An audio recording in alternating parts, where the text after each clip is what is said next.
नमस्कार दर्शक बंधु, आज हूँ जून मास 16 तारीख मंगलवार। आसतु नजर पकाइबा आज केतोटी मुख्य खबर उपरे। खबर जानिबा पूर्वरु वीडियो को लाइक करी चैनल टी सब्सक्राइब करंतु।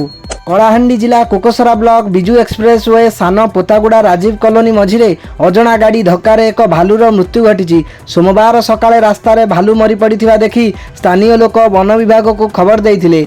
खबर पाई बेहेरा वनपाल राजेंद्र नायक एवं वन कर्मचारी घटनास्थल में पहुंची तदंत करी भालुर मृतदेह जबत करथिले।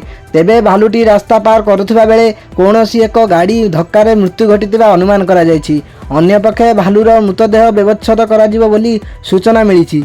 सेपटे अमेरिका राष्ट्रपति डोनाल्ड ट्रम्प तरफरु ईरान सह चुक्ति घोषणा कराजिबा परे सारा विश्व एही आशारे अछि जे एबे शक्ति जोगाण श्रृंखला बा एनर्जी सप्लाई चेन स्वाभाविक हेबो।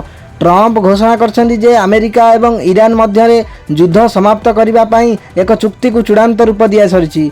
एलपीजी पेट्रोल एवं डीजेल उपरे भारतर बयान।